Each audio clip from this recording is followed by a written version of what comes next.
जब thought and intuition पे बात करता है वहाँ पे वो कहीं पे ये नहीं कहता कि थॉट जो है किस लिहाज से इंट्यूशन को माना जाना चाहिए। वो महज इसलिए उसको मानता है क्योंकि सब मानते हैं तो उसको मानना चाहिए, तो उसकी कोई ख़ास एक्सप्लेनेशंस नहीं होती उसके अंदर। तो दूसरा चैप्टर है वो तो भरमार है इस तरह की चीज़ों की। वो ज़मान पे जो उसका तसव्वुर है, कहाँ पे उसका तसव्वुर है, कहाँ पे वो बरसां को छोड़ रहा है, मतलब बरसां को लेते लेते दरमियान में अपनी बात कर देता है। इन दोनों के डिस्टिंक्शन करना बड़ा एक मसला हो जाता है उसकी, उस बड़ा एक क्यों करने के मदगम हो जाते हैं दोनों बातें ना आपस में मिल के। तो इसलिए उसको बड़ा ध्यान से पढ़ना होता है, वरना इकबाल मुश्किल कम है, पेचीदा ज़्यादा हैं। पेचीदा और इसी लिहाज से वो पेचीदा हैं कि वो क्लियर नहीं बोलते कि क्या कहना चाह रहे हैं वो। तो आज का मौजू जो है वो फ़िलोसॉफ़िकल टेस्ट ऑफ रिलीजियस एक्सपीरियंस है कि रिलीजियस एक्सपीरियंस को हम जो इसमें पूरा मुद्दा है वो ये है कि रिलीजियस एक्सपीरियंस को कैसे साबित किया जाए कि वो मतलब इस कायनात का जो पूरा स्ट्रक्चर है उसमें खुदा का जो मुतय्यन उसकी शख्सियत कह लें हैं वो है क्या, कायनात में साइंस का रवैया क्या है और मज़हब का वो अप्रोच क्या होना चाहिए जो कि साइंस की खामियों से ओपाक हो जाए। साइंस में काफ़ी खामियां हैं जिसका वो जिक्र करते हैं, एक के बाद दीगरे, ख़ासकर रिलेटिविटी थ्योरी के हवाले से और मुख्तलिफ़ चीज़ों से। बाकी फ़लसफ़ी दलाइल कुछ होते हैं जिनमें खामियां हैं, उनका जिक्र वो करते हैं। तो वो शुरू करते हैं 3 मुख्तलिफ़ फ़िलोसॉफ़िकल आर्ग्यूमेंट से जो इन्होंने जिक्र किया था। आपका नाम मैं भूल जाता हूँ। सरफराज साहब ने जिक्र किया था। नहीं, कॉस्मोलॉजिकल आर्ग्यूमेंट है एक टेलियोलॉजिकल आर्ग्यूमेंट है और तीसरी जो है ओंटोलॉजिकल आर्ग्यूमेंट है। इन तीनों के मुतालिक कभी सुना है, अंदाज़ा है कि कौन सा अंदाज़ा है? तो बीइंग में जाएगा जी जी। और आप दूसरा कौन से बोल रहे हैं? टेलियोलॉजिकल, टेलियोलॉजिकल और कॉस्मोलॉजिकल। कॉस्मोलॉजिकल में जाएगा कायनात बाहर जिसे खुदा के होने की दलील का नाम वो बनाएंगे। हाँ, ये कायनात नहीं है कॉस्मोलॉजिकल। कॉस्मोलॉजिकल को उर्दू में कौनियाती भी कहते हैं, कौनियाती दलील कहते हैं। नहीं, मतलब उस कॉस्मोलॉजी से कायनात के साथ जोड़ते हैं, मगर वो है सिर्फ और सिर्फ कॉज एंड इफेक्ट के ऊपर। उसके लिए कौन से पता नहीं, मगर कॉस्मोलॉजिकल का मतलब इसी तरह होता है। उसको जिस तरह ट्रांसलेट किया जाता है उसको कौनियाती दलील कहते हैं, इस्तिदलाल कहते हैं, इस तरह से। असल में उसको इस्लामी फ़लसफ़े कहते क्या है मुझे नहीं आता था। ये कौनियाती मेरिकल से बात की इख्तिरा है जो इन्होंने डायरेक्टली ट्रांसलेट किया है मगरिबी फ़लसफ़े को उर्दू में के अंदर। तो पहली दलील जो है वो कॉस्मोलॉजिकल है, हम उससे शुरू करते हैं। कॉस्मोलॉजिकल ये है कि चूँकि हर सबब का एक मुसब्बब होता है, हर इल्लत का एक मालूल होता है, तो इल्लत और मालूल का तसलसल इस तरह चलता जाता है, कॉज एंड इफ़ेक्ट जो हैं। तो कोई भी इफ़ेक्ट होगा उससे हम कॉज को जनरेट वो कर सकते हैं, अज्यूम कर सकते हैं कि इसका कोई कॉज होगा, तो उस कॉज का एक और कॉज होगा, वो कॉज खुद एक इफ़ेक्ट होगा तो उसका किसी कोई और एक कॉज हो सकता है। तो हर मौजूद शे जो है वो हमेशा किसी इल्लत की दलील देती है। तो अगर इसको हम लेते जाएं पीछे, तो आखिर में एक पूरा चेन बिल्ड होता जाता है जो लामुतनाही होता है। और कायनात चूँकि क्या कहते हैं महदूद है, तो अपनी महदूदियत में लामुतनाहियत को जब उसको एक आपस में जोड़ते हैं तो एक कॉन्ट्राडिक्टरी कॉम्बिनेशन बनता है जो कि मुमकिन नहीं है। तो लिहाजा एक मुसलसल रिग्रेसिव जो कॉजलिटी है वो पॉसिबल नहीं है। तो कहीं ना कहीं एक ऐसा कॉज होना है जो इस पूरे चेन को रोक सके, उसको कहते हैं prime cause. Prime cause medieval में और पूरे पीरियड में जब भी कॉस्मोलॉजिकल आर्गूमेंट आता है उसमें खुदा को प्राइम कॉज बनाया जाता है कि प्राइम कॉज वो है और उसके पूरे तसलसल के साथ ये चेन चलती है। इकबाल या दूसरे तमाम एक आम रद्द की दलील है कॉस्मोलॉजिकल आर्गूमेंट की, वो ये है कि कॉस्मोलॉजिकल आर्गूमेंट जो है, अगर हम कंक्लूजन को पहले निकाल दें, उसमें महज कॉज एंड इफ़ेक्ट को साबित किया जा सकता है, उससे प्राइम कॉज को जस्टिफाई नहीं किया जा सकता, क्योंकि उस पूरे चेन के अंदर प्राइम कॉज डाला गया है, वरना उस चेन को प्राइम कॉज की ज़रूरत नहीं होती। कि आप ये देख रहे हैं कि कोई चेन जो है मुसलसल कॉज एंड इफ़ेक्ट पे चल रही है, तो आप सिर्फ ये डिराइव कर सकते हैं कि आया ये सही है या गलत है। जी, तो मुसलसल कॉज एंड इफ़ेक्ट वाले आर्गूमेंट में खुदा को बीच में लाना है, प्राइम कॉज को बीच में लाना, एक तीसरी चीज़ है जो पहले आपको एक्सप्लेन करनी पड़ती है, जो कि कॉस्मोलॉजिकल आर्गूमेंट में कभी होती नहीं है। दूसरी इसकी खामी ये है कि जो प्राइम कॉज है वो अपने पूरे आर्गूमेंट के साथ कॉन्ट्रडिक्टरी चीज़ है। इस लिहाज से कि आप पहले से तय कर चुके हैं कि इल्लत व मालूल का एक पूरा तसलसल चल रहा है, और कोई भी शे जो है वो जब भी होगी तो वो मालूल की शक्ल में होगी, मगर यकायक मतलब वो इफ़ेक्ट की शक्ल में होगी जब भी होगी। यकायक जब प्राइम कॉज आता है तो वो किसी शे का इफ़ेक्ट नहीं होता, तो आपका आर्गूमेंट वैसे ही यहाँ पे कमज़ोर हो जाता है। तो इस दलील की भी कोई, इस बुनियाद पे भी इसकी कोई ख़ास यूँ समझ जाएँ कि मियाद नहीं होती। तीसरी है ना, तीसरा इसमें मसला ये है कि जो मुतलक वजूद है वो अपनी खल्क जब कर, अपनी जो तख्लीक उसकी है वो इस कदर महदूद है कि वो ख़ुद अपने अंदर वो पूरी खुसूसियात पाता ही नहीं है, जो कि पूरे चैन ऑफ उसके खलकत में सारा चल रहा है कॉज एंड इफ़ेक्ट का, उसमें वो है ही नहीं। और वो महदूदियत वाले पूरे जो क्या कहते हैं एक खुसूसियत है वो उसमें मौजूद ही नहीं है, जिसकी वजह से खुदा खुद महदूद हो जाता है कि उसमें काफ़ी अनासिर हैं जो कि मौजूद नहीं हैं, जो कि वो एब्सोल्यूट हो सकता है, वो एब्सोल्यूट नहीं है इस पूरे स्टेटमेंट में। फाइनाइट और इनफाइनाइट की टर्म इस्तेमाल कर रहे हैं जी, फाइनाइट और इनफाइनाइट की टर्म इस्तेमाल कर रहे हैं जी जब उसको क्रिटिसाइज कर रहे हैं। जी जी फाइनाइट चीज़ों का खालिक इनफाइनाइट, ये भी कह रहे कॉन्ट्रडिक्शन है। जी हाँ, है ना? जी जी। मगर जो सबसे मज़े का वो ये है कि खालिक जो है उसमें महदूदियत भी उतनी ही होती है जितनी लामहदूदियत होती है, तो उसमें महदूदियत का उनसर शामिल होना ज़रूरी है।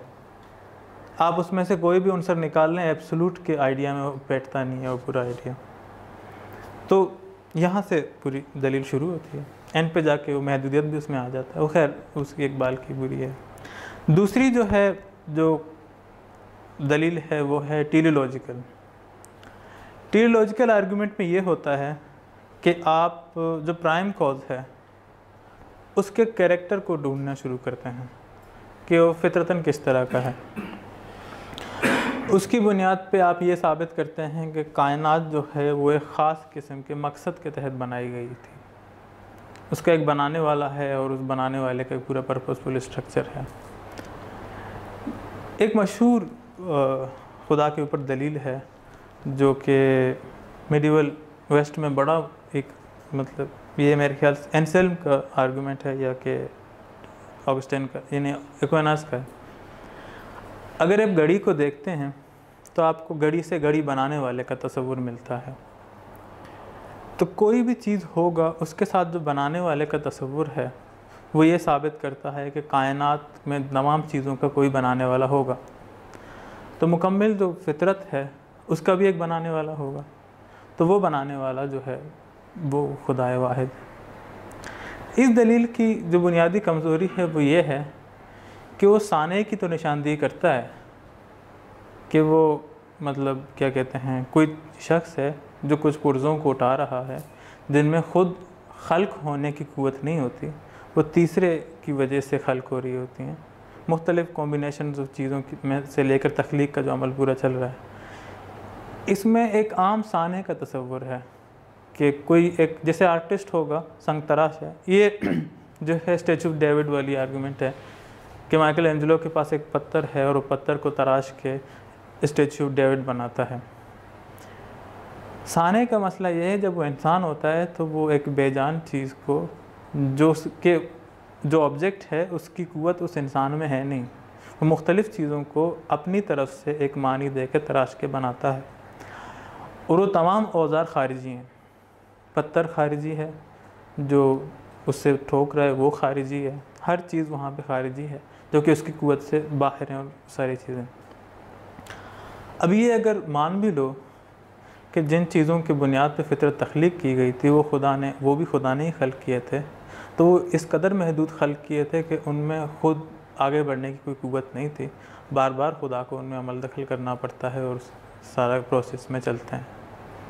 मगर यहाँ पे मसला ये आता है कि यहाँ पे एक क्रिएटर का तसव्वुर आता है, मगर एक परफेक्ट बीइंग का तसव्वुर अभी भी नहीं है। तो ये दलील भी खुदा के ऊपर पूरी बैठ नहीं सकती। ये दोनों समझ में आ गई तो बड़ी आसान सी, ये मुश्किल है। तीसरी है, उसको कहते हैं ontological argument. Ontological argument Descartes के ऊपर मशहूर है। डेकार्ट ये कहता है कि चूँकि मेरे जहन में एक परफेक्ट बीइंग का तसव्वुर है और परफेक्शन हमारा काम नहीं है, हम इम्परफेक्ट, अगर पीछे चलता जाए तो इसको हम कह सकते हैं कि ये एक परफेक्ट बीइंग की वजह से एक परफेक्शन का पूरा तसव्वुर बिल्ड हुआ है, तो लिहाजा उस परफेक्ट बीइंग को हम खुदा कहते हैं।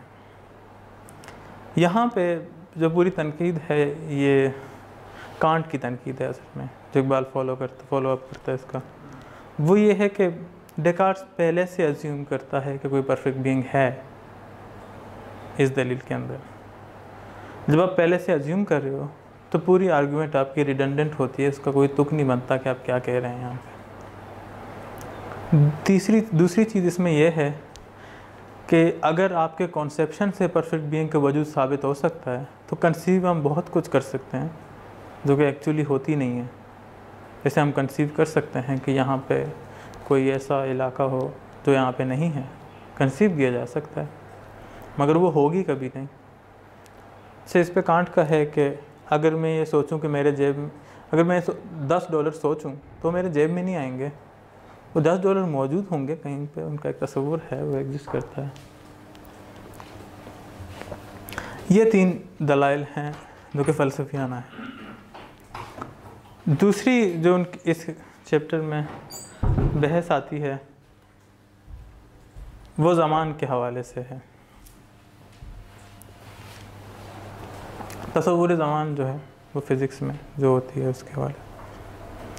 अच्छा, बजाय इसके कि हम उस पूरे मसले को इस तरह डील करें, हम इकबाल के इस चैप्टर में बुनियादी मुद्दे की तरफ जाते हैं, क्योंकि चीज़ें काफ़ी उसमें बिखर जाती हैं।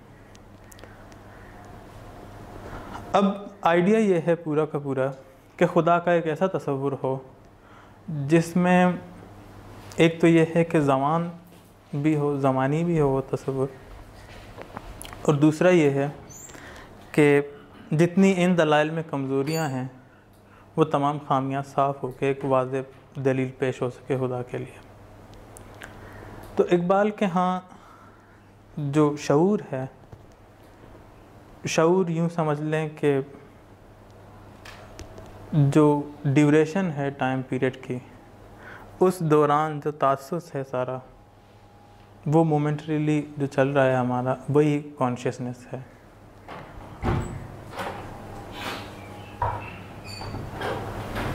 और कॉन्शियसनेस जो है वो एक खुदा की वजह से है जो हमारे अंदर, मतलब एक पूरा ज़मानी कानून से है।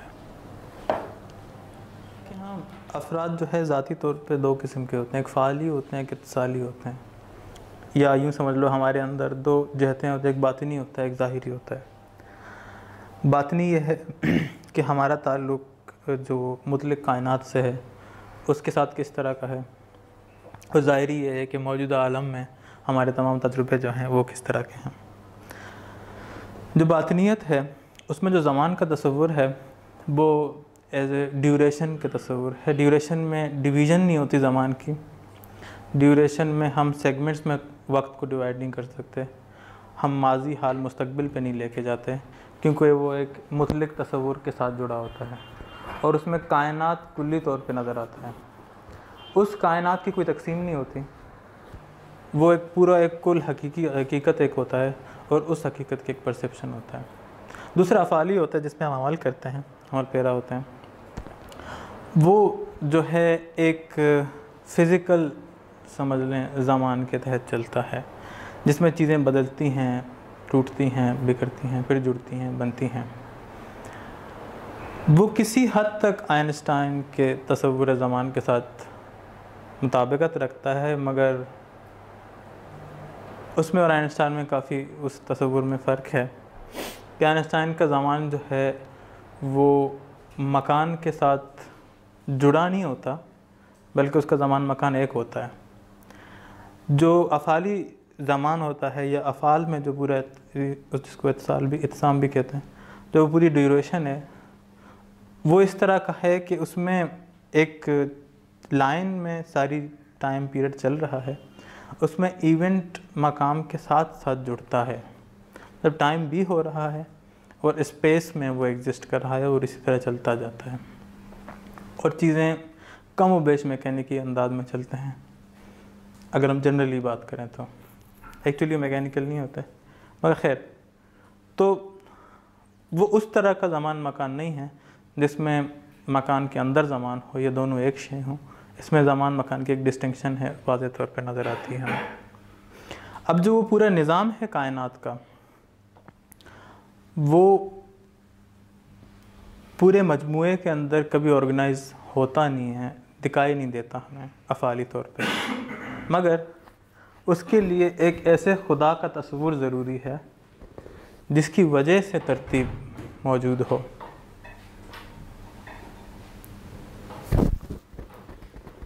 तो उसके यहाँ मुतलिक वजूद जो है वो एक तो बाहयात है, मतलब वो एक उसकी एक हयाती खुसूसियत है, वो उस पूरे टाइम पीरियड में यूँ समझ लें कि गुजार भी रहा है उस टाइम पीरियड को। दूसरा ये कि ये कायनात मुकम्मिल नहीं है, ये कायनात बढ़ता जा रहा है, बदलता जा रहा है। और फितरत जो है वो खुदा की एक खासियत है, वो उसके साथ जुड़ी हुई एक शे है। खुदा उसमें वो वजह है जिसकी वजह से फितरत हमें मुनज़्ज़म नज़र आती है, जिसकी वजह से उसकी फ़ालियत मौजूद होती है। वो जो एक्शन जो फितरी चल रहा है वो सारा उस वजूद के होने की वजह से है। तो वो कहता है कि जो प्योर कॉन्शियस है वो एक प्योर ड्यूरेशन में एग्जिस्ट करता है। प्योर ड्यूरेशन ये है कि वो एक ड्यूरेशन है, वो कभी आज कल या परसों के डिवीज़न में नहीं है, वो महज एक अनचेंजेबल टाइम के अंदर एग्जिस्ट करता है, और उसी टाइम में वो फितरत बढ़ती जा रही है, बदलती जा रही है। वो जो कॉन्शियसनेस है मुतलिक वजूद की, जिस चीज़ की वजह से मुतलिक वजूद डिफ़ाइन होता है, वो उसका अपने आप का जानना होता है। जो प्योरली ये कह सके कि अना जो कह सके प्योरली, वो मुतलिक वजूद है। हम जब अना कहते हैं, यानी कि मैं हूँ, ये जब मैं कहता हूँ या आप कहते हैं, सब कहते हैं, हम उसकी निस्बत से कहते हैं। हम मुकम्मल तौर पर कभी भी खुद मतलब अपना आप नहीं हो सकती। अपनी जो पहचान या आइडेंटिटी है, कंप्लीट सेल्फ जो है हमारी, वो मुकम्मल कभी नहीं होती। मुकम्मल सेल्फ जो है वो खुदा के पास होती है। तो कायनात यूँ समझ लें कि एतबारी तौर पे मुतलिक है या मुमकिना तौर पे मुतलिक है, मगर वो हकीकी लिहाज से मुतलिक नहीं है। वो इनफाइनाइटली चेंज होता है, उसका कोई एंड नहीं है उसके टाइम का। वो टाइम चलता जाता है, चलता जाता है। हम ये कभी नहीं कह सकते ये कायनात फाइनाइटली एंड हो जाए एक जगह पे, इस तरह नहीं है, क्योंकि वो कायनात बाकायदा खुदा के साथ जुड़ा हुआ है। वो उसकी एक शऊरी कैफियत है फितरत। हम उसके अंदर जो हैं जी रहे हैं और चल रहे हैं। और इस कायनात में जितना कुछ गैर मुनज़्ज़म नज़र आता है, वो सारी तंजीम जो है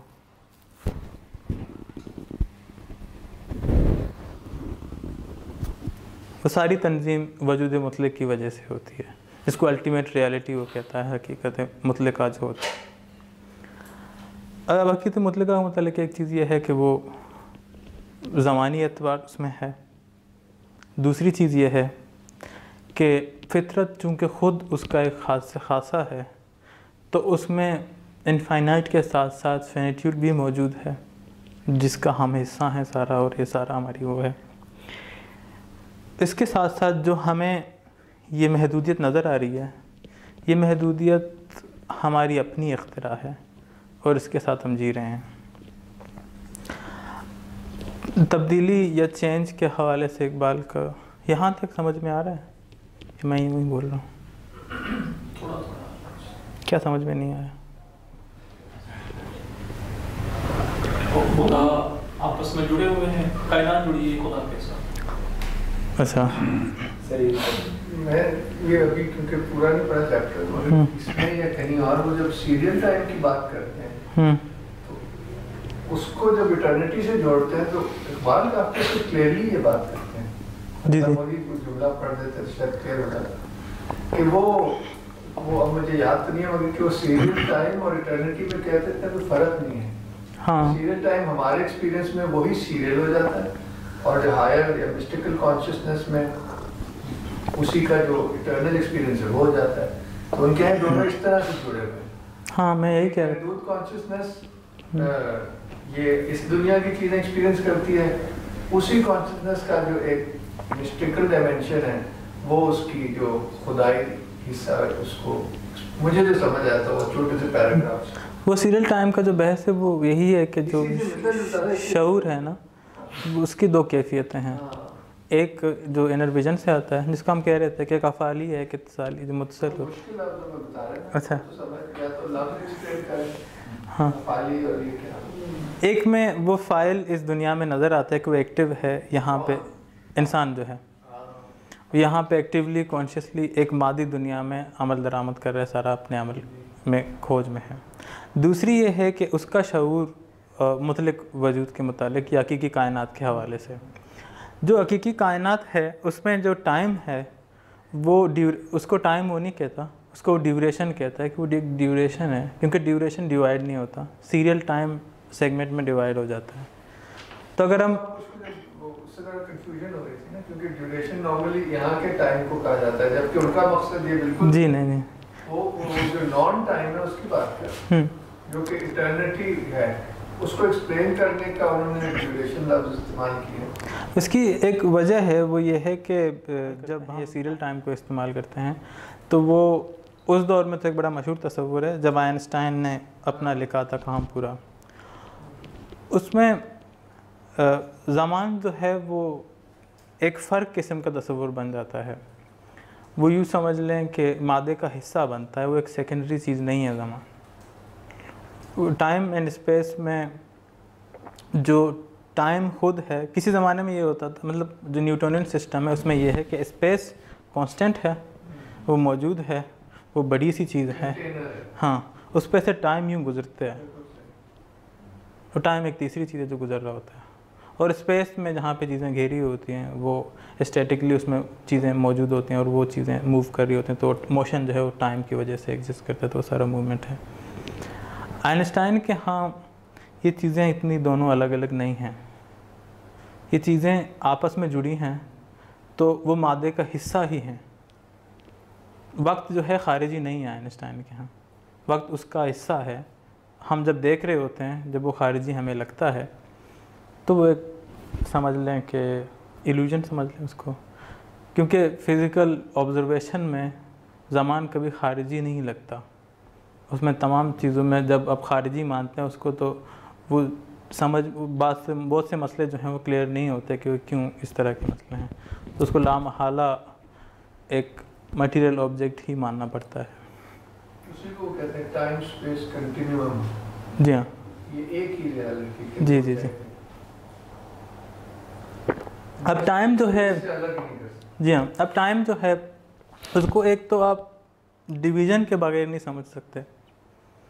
ड्यूरेशन क्वांटिटेटिव नहीं है, क्वालिटेटिव है, तो इसके लिए आप उसको क्वांटिटी में डिवाइड नहीं करते, वो उसको जोड़ता है हायर रियलिटी वाले टाइम के ऊपर।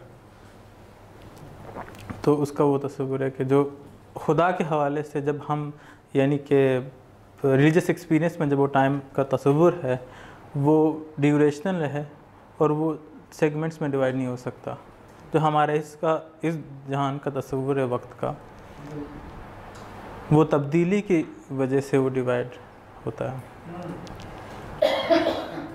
इसके अलावा जो इनका वो था, आप कह रहे थे कि खुदा और कायनात का एक कम, हाँ उसमें वो एंड पे, जी वो एंड पे इस बात का कहता है कि हम ये तस्वुर जो है कम और बेश पैंतीज़म के करीब आता है। अब पैंतीज़म से उसका डायरेक्टली मतलब वहतुल वजूद है नहीं है, क्योंकि उर्दू में जो है वहतुल वजूद है, तो वो पता नहीं क्या तस्वुर इस्तेमाल करते हैं। वो इस तरह से है कि कायनात जो है वो या फितरत जो है, मतलब ये होना कि अशिया खुदा है, हाँ क्या वो मान थे? जी हाँ। तो इसके अलबत्ता वाइट हेड मानने वाले हैं, और वो वाइट हेड के हवाले से ये कहते हैं कि वाइट हेड इस तस्वुर में सही नहीं आए हैं, और चूँकि वो इसी वजह से उनमें ख़राबी आती है कि खुदा जो है वो बदल रहा है। इसके अंदर वो चेंज की जब बात कर रहे थे तो कहते हैं कि हम चूँकि एक ऐसे चेंज से वाकिफ़ हैं जो मुसलसल चीज़ों को बदलती है, और उसकी बदलने की जो हालत है वो हमेशा एक परफेक्शन की तरफ जा रही है। चीज़ें जो बदल रही हैं तो ख़राबी से बेहतरी की तरफ बदल रही हैं। तो इसमें अगर खुदा के साथ जो तग़य्युर या चेंज का हम जोड़ें तो हमें ये लगता है कि खुदा जो है एक परफेक्शन की तरफ जा रहा है, वो एक्चुअली परफेक्ट नहीं है, वो कंप्लीशन की तरफ जा रहा है, मगर हकीकत में वो मुकम्मल है, तो उसके साथ कंप्लीशन का कोई तस्वुर नहीं होता। तो ये मसला तब पैदा होता है जब हम अपने इर्द गिर्द के तब्दीली को उसके साथ जोड़ते हैं। अब उनमें जो तब्दीली है वो एक इस तरह की है कि वो एक कंप्लीट टाइम है, पूरे ड्यूरेशन है, और उस ड्यूरेशन इनके अंदर मुकम्मल तौर पे चल रही है। यहाँ चीज़ है इस तरह का भी तस्वीर नहीं जहाँ वो लॉ गार्डेड टैबलेट की बात करते हैं, लॉ की नहीं वो नहीं, वो उसमें भी कि वो जो परफेक्शन है वो एक नहीं परफेक्शन तो है, तो मगर उसके अंदर वो चेंज भी है। चेंज इन अ सेंस कि वो लाइव है इसलिए चेंज है, चेंज इन अ सेंस कि वो खुद बदल नहीं रहा। वो हयात जो है वही उसकी तब्दीली है, क्योंकि वो मौजूद है, वो शऊरी तौर पे जो शऊर है वो उसी के साथ जुड़ा हुआ है इस कायनात का। तो इस लिहाज से इस कायनात का बदलने का मतलब ये है कि वो शऊर जो है इसको वो कर रहा है, बदलने के उकसाता है। तो इस लिहाज से वो कांस्टेंट है अपनी जगह पे। फितरत इनफाइनाइटली बदलती है जो नेचर है, और जब नेचर बदल रही है, क्योंकि नेचर खुदा की अपनी एक ख़ासियत है, उसकी ज़ात नहीं है, उसका एक समझ लें एक अंसर है, उसका हिस्सा कैरेक्टर है, उसका सिफ्त है। जी हाँ, इकबाल उसकी मिसाल ये देता है जिस तरह इंसान नफ्स इंसानी में कैरेक्टर को मानते हैं, मतलब हमारी जो खुसूसियात हैं या खसलतें होती हैं वो खसलत है अल्टीमेट रियलिटी की, वो अल्टीमेट रियलिटी नहीं है। एक तब होता अगर फितरत और अल्टीमेट रियलिटी एक होते, वो दो अलग चीज़ें हैं। उसमें ये फितरत जो है एक खुसूसियत है उसकी, तो इस लिहाज से वो दोनों इस उसमें अलग होते हैं। फितरत यानी कि एक खुसूसियत है अल्टीमेट रियलिटी। जी हाँ, सब कुछ समझ आया। इसका मुझे से अगर वो आप चैप्टर पढ़ लें तो सारा उन्होंने कहा चैप्टर पढ़ मगर ये आगे बताते हैं उसके बाद चैप्टर बड़ा आसान हो जाता है। चैप्टर वाला मैं पढ़ रहा हूँ तो समझ आ रहा है। अब जी ये जो एक वर्स है मतलब बाकी कि आ रही है दमादम सदाए कुन फयकून, ये कायनात है बिना तमाम शायद आ रही है दमादम सदाए कुन फयकून। ये इसमें मतलब ये इसी चीज़ को हम शायरी पे नहीं उसके मतलब शायरी पे बात नहीं हो सकती। क्योंकि वो पहले सफ़े में इकबाल खुद कह सकें कि शायरी उस हकीकत का इज़हार नहीं कर सकती, उस तरह कैसे कदीम कर सकता है। उन्होंने तीनों तरीके बताए ना पहले उसमें सफ़े, philosophical thought, religious thought and poetic thought. कहते हैं ये काफ़ी ऊंची ऊंची चीज़ें हैं तीनों। मगर religious thought is higher than Poetic thought. Poetry में एक इंडिविजुअलिटी और बिगनेस आ जाती है। वो अपने मेयार से वो पोएट्री को नहीं कह रहे कि ऑल्दो उनकी पोएट्री में काफी सोच ज़ाहिर है। नहीं, बात यह है कि शायर का मसला ये है शायरी का कि वो शायर को उसका बाकायदा इजाज़त है कि वो क्या सोचता है, तो उसी को उसकी शरह की इजाज़त है। बाकी कोई और भी कर ले तो वो शरह जो है उसकी अपनी ज़ाती होगी, जो शायर है। नसर का ये है कि आप पहले से जो लिखने वाला है वो ये सोच चुका है कि ये स्टेटमेंट इसी तरह जिस तरह लिखा गया इंटेंशनली इसी तरह समझा जाएगा, इसमें कोई ज़ुमानवियत नहीं होगी, इसमें कुछ और नहीं होगा। तो इसलिए वो एक ऐसी चीज़ है जिस पे आप दलील दे सकते हैं कि वो इस तरह कहते हैं या नहीं कहते हैं। शायरी में अगर वो खुल के भी कहे तब भी वो उस चीज़ पे नहीं हम दलालत कर सकते, क्योंकि वो स्ट्रक्चरली इस तरह की बाय नेचर इस तरह की चीज़ नहीं है।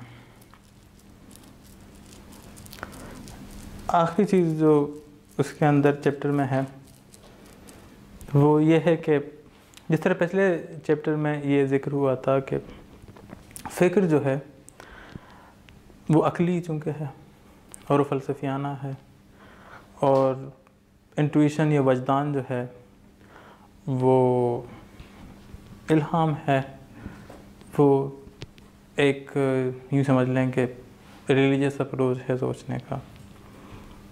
फ़िक्र महदूद है निस्बतन इल्हाम के, मगर फ़िक्र इस कायनात के अंदर लामहदूद है, क्योंकि कायनात लामहदूद है। अब यहाँ पे जो फितरत है, इस तरह हम अभी कह रहे थे, वो उसकी टाइम जो है वो महदूद नहीं है, वो एक पोटेंशियल इन्फिनिटी रखती है, वो हमेशा बढ़ती जाएगी, हमेशा बदलती जाएगी। तो फ़िक्र इस लिहाज से अगर उस कायनाती एक तस्वुर पेश करे माकूल तरीके की, तो एक पोटेंशियली इनफाइनाइट तस्वुर होगा। तो उस लिहाज से फ़िक्र हमेशा इनफाइनाइट हो सकती है निस्बतन इस कायनात के।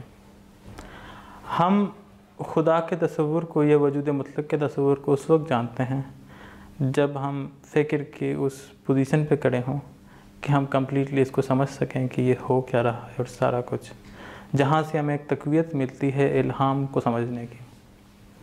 उसके ज़रिए से हम मुतलक शऊर को समझ सकते हैं, जो कि यूँ समझ लो रियल ईगो जो है, जिसको हकीकी खुदी जो कहता है, वो उसको जाना जा सकता है।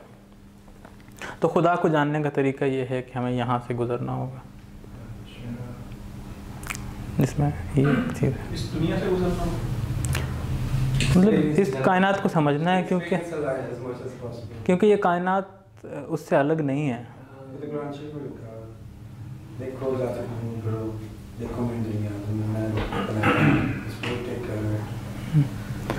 पिछले जब हमने कहा था कायनात को मतलब समझने का ज़रिया ये है, तो उसकी वजह ये है कि वो उनसे जुदा नहीं है। अगर हम कायनात को समझेंगे तो खुसूसियत खुदा को समझेंगे। बनाई गई हमारे लिए ये दुनिया आ गई। और कुछ इसको अगर पहले चैप्टर का जो आपने बताया था कि इनका प्रोजेक्ट ही ऐसा है, यानी कि जो कहते हैं अगर कुरान है एंटी क्लासिकल, उसके जिम्मे में जो आपने कहा था, तो उसमें भी इस दुनिया की अहमियत इनका बहुत बढ़ जाती है। जी जी, इसके अंदर प्रोजेक्ट के तहत इसमें जो पहुंच गए। जी हाँ, क्योंकि आपने जैसे कहा कि दोनों एक ही हैं, हाँ, तो वो क्रिटिसाइज करते हैं रिवायती तसव्वुफ वगैरह को कि वो इस दुनिया को इतनी अहमियत नहीं देता। अगर हम बात करो, कौन इल्हाम इकबाल, अल्लाह इकबाल अहमियत नहीं देता? नहीं, अल्लाह इकबाल तो अहमियत देते हैं। इल्हाम इकबाल तसव्वुफ अपने ज़माने के तसव्वुफ को क्रिटिक करते हैं ना कि इस दुनिया की, हाँ हाँ जी हाँ जी जी जी हाँ, मगर तो फिलॉसफी की कर रहे हैं, मगर उसकी एक मैनिफेस्टेशन इसको गर्दानते हैं कि वो सोच का अंदाज ही ऐसा है कि वो टाइमलेस पे सारा जोर देता है। जी जी, जब वो गज़ाली की बात कर रहे होते हैं, पहले चैप्टर में वो कहते हैं, से शुरू करते हैं। तो गज़ाली की तनकीद यही करते हैं कि चूँकि वो महज इंट्यूशन पे बिलीव करके ऑब्जेक्टिव वर्ल्ड को देख रहा होता है, तब वो दलील जो है और फ़लसफ़े को डिनाई कर रहा होता है। हाँ, तो आप जो है कहते हैं फ़लसफ़ा भी उतना ही ज़रूरी है जितना मिस्टिकल एक्सपीरियंस। जी हाँ, क्योंकि कायनात जो है वो महज अक्ल की बुनियाद पर समझी जाएगी। अच्छा, इसका टूल ये है, हाँ उसका टूल वो हायर इंट्यूशन है। मगर वो शायद आगे आ जाए बहस पूरी कि कायनात जो है वजूदी एतबार से फितरत और खुदा एक ही होते हैं बाइस एग्जिस्टेंस, क्योंकि वो एग्जिस्ट कर रहे हैं तो दोनों एक ही। अब जिसकी वो खसलत है वो उसकी वजह से एग्जिस्ट कर रहा है तो उसके अंदर ही एग्जिस्ट कर रहा है, मगर वो ज़ाती तौर पे फ़र्क होते हैं दोनों। तो जब हम कह रहे होते हैं कि हम अक्ल को बुनियाद बना के इस फितरत को देखेंगे तो हम सिर्फ दो मुख्तलिफ हलकों में या दो मुख्तलिफ डोमेन में रह के उनके दो मुख्तलिफ टूल्स को इस्तेमाल कर रहे हैं। असल में हम बात एक ही कर रहे हैं, तहकीक एक ही हो रही है। जिस तरह यूँ करके कहें कि फ़िक़ही उसूल जो हैं, फ़िक़ह में फ़िक़ही उसूल इस्तेमाल होंगे और फ़लसफ़े में फ़लसफ़ी उसूल इस्तेमाल होंगे, कलाम में कलामी उसूल इस्तेमाल होंगे, मगर बात वहाँ पे तीनों में एक ही होगी। एक ही मज़हब में खड़े होंगे, एक ही दलाइल लेंगे और एक ही उसमें रहेंगे। अंदाज़ फ़र्क होगा क्योंकि टूल फ़र्क है, तो फितरत इस लिहाज से फ़र्क है। इंट्यूशन जो है और साइंस जो है, ये दोनों आपको अल्टीमेट रियलिटी की तरफ लेके जा रहे हैं। साइंस अकेले नहीं लेके जा सकती। Science means you can say our perception और लाइक जो आउटर स्पेस का हमारी परसेप्शन है, सेंसेस जो हमारी हैं, वो जितनी भी हैं वो भी अल्टीमेट रियलिटी की तरफ लेके जा रही है। दूसरी साइड पे इंट्यूशन भी हमें अल्टीमेट रियलिटी, लेकिन इनमें डिफरेंस ये है, मतलब जो मेरी अंडरस्टैंडिंग है कि इंट्यूशन उसको एज ए होल पिक्चर देख लेता है, लेकिन जो साइंस है या हमारे जो सेंसेस हैं, परसेप्शंस हैं, वो इन सीरियल टाइम जिसको मैच्योर करते हैं। मगर इकबाल का ये है कि अब तक जो 2 चैप्टरों में है वो कुछ इस तरह से है कि आप ऐसा नहीं है कि इख्तियारी तौर पे अगर आप बैठें और कायनात पे तहकीक शुरू करें तो आप उसी जगह पे पहुंचेंगे।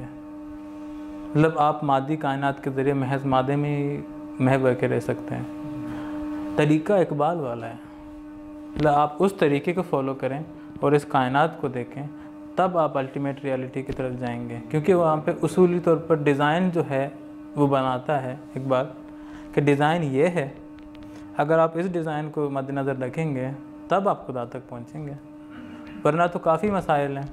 मतलब ज़मान का जो पूरा बहस है इसके अंदर वो एक पूरा बड़ा मसला है जिसमें ज़मान यूँ समझ लें कि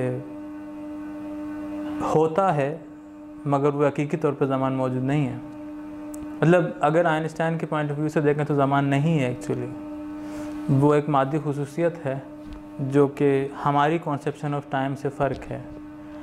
अगर हम यूँ कहें कि चीज़ें जो हैं वो खुसूसियत रखती हैं और खुसूसियात जो हैं वो महज हमारी परसेप्शन की वजह से हैं, तो चीज़ें खुसूसियात नहीं रखती महज इसलिए क्योंकि हम उसको परसीव कर रहे हैं वो खुसूसियात रखती हैं। तो इस तरह का एक जो मटेरियलिस्टिक अप्रोच है वो ख़ुद मादे को भी दाव पे लगा लेता है, क्योंकि उसका पर्पज़ ये है कि डिस्कवरी करना है एक क्लियर से क्लियर तेर understanding of the objective world के हवाले से। उसके पास और कोई आइडिया नहीं है। यहाँ पे एक पर्पसफुल कायनात है और वो पर्पस जो है कायनात का वो शऊर है जो मुतलक वजूद का है, जो यहाँ पे उसको मकसदियत देती है इस कायनात को। तो इस पूरे डिज़ाइन में आप रहेंगे तब आप उस पूरे स्ट्रक्चर में हकीकत को समझ सकते हैं, वरना अगर इसमें नहीं रहेंगे तो आपको पहले उस पूरे कायनात की जिसमें आप रहना चाहते हैं उसकी पूरी समझनी होगी कि उसमें मसले क्या क्या हैं, उसमें क्या क्या नहीं है। सर आइंस्टाइन के यहाँ तो जो टाइम एंड स्पेस है वो तो बेसिकली है कि हमारी जो कॉन्शियसनेस है वो इसको क्रिएट कर रही है। नहीं नहीं नहीं, अच्छा नहीं, आइंस्टाइन के यहाँ क्रिएट नहीं करती। आइंस्टाइन के यहाँ ये तो इकबाल के इसमें बड़ा क्लियर है, उसमें बड़ा वाज़ेह फ़र्क बताता है, जिसमें कोर जो है वो यही बात करता है कि चूँकि हर ऑब्ज़र्वर के लिए टाइम फ़र्क होता है और उसकी मेजरमेंट फ़र्क होती है, इसलिए वक्त हर ऑब्ज़र्वर पे बदलता है। असल ये है कि महज ऑब्ज़र्वर पे इसलिए नहीं बदलता क्योंकि ऑब्ज़र्वर पे कॉन्शियसनेस की वजह से बदल रहा होता है, उसकी फ़िज़िकलिटीज़ की वजह से बदलता है। वो एल्टीट्यूड में जहाँ पे होगा, वो नीचे होगा, ऊपर होगा, वो ख़ुद क्या है, मशीन है, बंदा है, सेटेलाइट है, क्या चीज़ है, उस लिहाज से वक्त उसको ऑब्ज़र्व करने के लिए जो एक ऑब्जेक्ट पे असर हो रहा है वो असर जो हो रहा है वो फिजियोलॉजिकल है। लॉजिकल है, लेकिन इसमें जो आइंस्टाइन सिस्टम के अंदर ये बाकायदा एग्जिस्ट करती हैं और ये सिस्टम को डिफ़ाइन करने का एक तरीका है। मतलब ग्रेविटी आइंस्टाइन के अंदर एक्सप्लेन ही नहीं हो सकता अगर आप स्पेस टाइम कंटिन्यूम को नहीं मानते। वो पूरा जो चेन है कर्वेचर का वो बेस्ड ही इस पे करता है। तो वो ज़ेनो का एक आर्गूमेंट नहीं, वो फ़र्क असल में दलील है, आप इसलिए कन्फ्यूज हैं। वो आइंस्टाइन सिस्टम नहीं है। वो आइंस्टाइन को जब रद्द करते हैं तो फिर उसके ऊपर ज़ेनो का एक आता है सेक्शन, जिसमें वो कहते हैं कि ज़ेनो का एक आर्गूमेंट है, अगर आपने ज़ेनो के आर्गूमेंट को पढ़ा होगा, वो ये है कि कोई अगर एरो कोई थ्रो करता है तो वो ए से बी तक एक ड्यूरेशन तय करता है। उसमें दो आर्गूमेंट्स हैं असल में। एक तो एक्यूलिस वाला है, हम दोनों को अगर मिक्स करें तो इस तरह होगा कि वो ए से बी तक एक फ़ासला तय करता है। तो उसको ए से बी तक जाने के लिए पहले उसके हाफ पे जाना पड़ता है, हाफ पे जाने के लिए उसके हाफ पे जाना पड़ता है, उसके हाफ पे जाने के लिए उस पे हाफ पे जाना पड़ता है, और ये इनफाइनाइटली स्मॉल होता होता कभी ख़त्म नहीं होता। तो एक फ़ाइनाइट मूवमेंट कभी एक इनफाइनाइट मोशन में बदल नहीं सकती, तो इसलिए उसकी वहाँ तक पहुँचना मुमकिन नहीं है। हाँ, एक तो ये है इसका हिस्सा। जो एक्चुअल एरो है वो ये है कि जब हम किसी चीज़ को देख रहे होते हैं, मतलब स्टैटिक का मतलब ये है कोई भी ऑब्जेक्ट अपनी साइज़ के मुताबिक एक जगह पे हो, उसका मतलब है वो रुका हुआ है। जब कोई भी ऑब्जेक्ट अपनी जगह को अपने साइज़ से बदल जाए तो उसका मतलब है वो मोशन में है। जब भी हम किसी चीज़ को मूव करते हुए देखेंगे तो हम मुख्तलिफ़ पॉइंट्स पे देखेंगे उसको, जो कि अपनी ही साइज़ के मुताबिक उनके पॉइंट्स होंगे, तो वो हमेशा हमें स्टैटिक नज़र आता है। तो कोई भी ऑब्जेक्ट कभी मोशन में होता नहीं है, वो सिर्फ हमें लगता है। इसकी आसान मिसाल वो है जो प्रोजेक्टर नहीं सिनेमा में लगता है, वो एक रील होता है, उसमें फिल्म्स होती हैं। उसको अगर आप फिल्म को स्लो घुमाओ तो मोशन स्लो होता है, तेज़ घुमाओ तो तेज़ होता है, मगर होती सारी तस्वीरें हैं, उसमें कोई मूवमेंट, हाँ, उसमें कोई मूवमेंट नहीं होता। मूवमेंट सिर्फ इसके घुमाने से आपको लगता है कि वो हिल रही हैं सारी। तो कायनात इस तरह की एक फ़िल्म है पूरी, जिसमें हमारे जो आंखें हैं, हमारा परसेप्शन है, हमारा तस्वुर इस कायनात के हवाले से, उसकी वजह से हमें हरकत महसूस होती है। असल में हरकत नहीं होती, क्योंकि आप मंतकी तौर पे कभी हरकत को बता नहीं सकते कि वह है। ये दोनों ज़ेनो के हैं। उसका इससे क्या था? नहीं, वो जो इस आर्गूमेंट के ऊपर बता रहे हैं कि कायनात में मोशन एग्जिस्ट नहीं करता, वो ज़ेनो का आर्गूमेंट के ऊपर कह रहे हैं। नहीं, इकबाल इस पे तो इकबाल तो हरकत को मानता है। वो कहते हैं कि हमारा जो शऊर है वो जाना ही इसलिए जाता है क्योंकि वो मुतहरिक है। हम चीज़ों को बदलते हुए देख रहे हैं, हमारा अपना आप अंदर से बदलता है, हम जज्बाती तौर पे बदल रहे हैं, हमारे अंदर तजुर्बा ऐड हो रहा है। और ये तब्दीली जो है, ज़मान जो है, टाइम, वो एक्चुअली तब्दीली का नाम है। जहाँ तब्दीली होगी वहाँ वक्त का तसव्वुर होगा। आप वक्त को चेंज से अलग नहीं कर सकते, चेंज को वक्त से अलग नहीं कर सकते, तो दोनों एक साथ हैं। जिसकी वजह से जब खुदा में हमें चेंज नज़र आता है वो फ़र्क किस्म का होता है, क्योंकि उसका वक्त फ़र्क किस्म का है। ना चेंज उसका बदलता है, ना उसका वक्त उस तरह बदलता है जिसमें हमें यह है। मगर फ़र्द के अंदर जो है वक्त बदल रहा होता है, उसमें साख्त बदलती है, वो बढ़ता है, छोटा होता है, चीज़ें बिखरती हैं, नज़र आती हैं। वो सारे इंतज़ाम है जो वक्त के ख़ास प्रोसेस पे चल रहा होता है। वो मतलब हमारी जो बुनियादी अंसर है शऊर, वो होता ही ज़मान की वजह से है। ज़मान के अलावा हम शऊर को नहीं जानते कोई एग्जिस्ट कर सकता है। वो तारीफ़ ही ज़मान की शऊर की यही करता है कि चीज़ें जज्बाती तौर पर बदल रही हैं, किसी भी तरीके से बदल रही हैं, इस तरह का।